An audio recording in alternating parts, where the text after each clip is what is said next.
Hello అండి. Welcome back to my channel. ఈరోజైతే నేను వంకాయ ఫ్రై చేస్తున్నాను. దానికోసం అయితే స్టవ్ ఆన్ చేసి కడాయి పెట్టుకున్నాను. ఈ కడాయి హీట్ అయ్యాక దీంట్లో సరిపడినంత ఆయిల్ వేసుకున్నాను. ఈ ఆయిల్ మంచిగా హీట్ అయ్యాక కొంచెం మినపప్పు, కొంచెం శనగపప్పు, కొంచెం జీలకర్ర, కొన్ని ఆవాలు వేసేసుకొని మంచిగా కలుపుతూ కలర్ చేంజ్ అయ్యే వరకు ఫ్రై చేసుకోవాలి. ఆ తర్వాత ఒక 2 పెద్ద సైజు ఆనియన్స్ని అయితే సన్నగా కట్ చేసేసుకొని ఇందులో వేసేసుకోవాలి. ఆనియన్స్ ఎక్కువ వేస్తే ఈ ఫ్రై చాలా బాగుంటుంది. ఇప్పుడు ఇందులో కొంచెం కరివేపాకు, పసుపు, అల్లం వేసేసుకొని మొత్తం ఒకసారి అయితే మంచిగా కలిపేసుకోవాలి.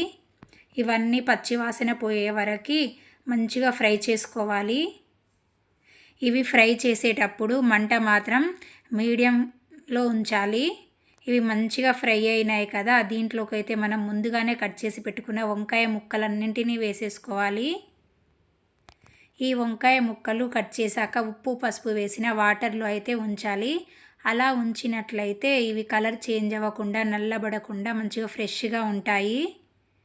ఇప్పుడు ఈ ఉప్పు, పసుపు, అల్లం ఇవన్నీ వంకాయ ముక్కలకి మంచిగా పట్టే విధంగా వీటన్నింటిని మంచిగా కలిపేసుకోవాలి.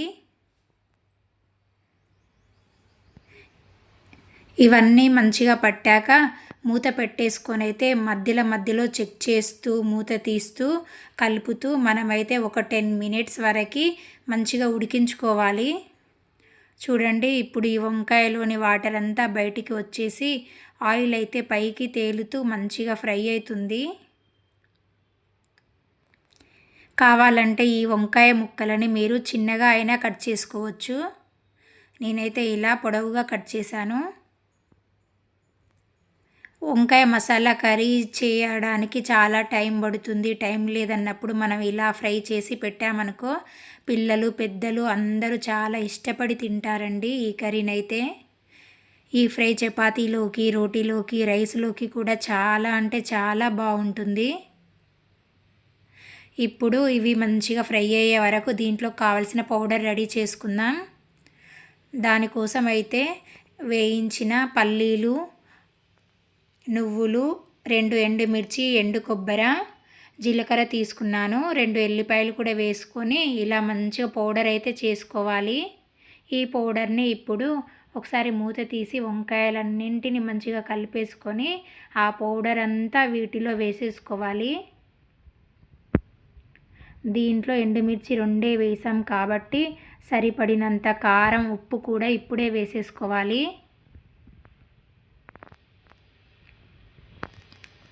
కొంచెం ఉప్పు వేసుకొని ఇవి పౌడరు, ఉప్పు, కారం అన్నింటికి మంచిగా పట్టే విధంగా మంట అయితే చిన్నగా పెట్టేసుకొని కలుపుతూ మంచిగా ఫ్రై చేసుకోవాలి. ఈ పౌడర్ వేయగానే కర్రీ అయితే భలే స్మెల్ వస్తుందండి. చూడండి, ఇలా అయితే కలిపేసుకున్నాక కొంచెం ధనియాల పొడి, కొంచెం గరం మసాలా అయితే వేసుకున్నాను నేను. వేసేసుకొని మళ్ళీ ఇంకొకసారి మంచిగా కలిపేసుకుంటున్నాను.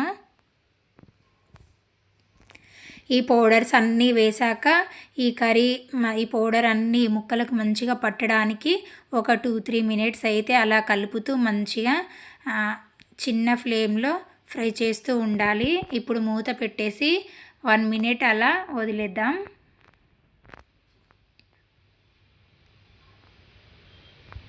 చూడండి, ఆయిల్ అంతా బయటికి వచ్చి కర్రీ అయితే ఫ్రై అయితే రెడీ అయిపోయింది. ఈ రెసిపీ కనుక మీకు నచ్చినట్లయితే please subscribe my channel friends.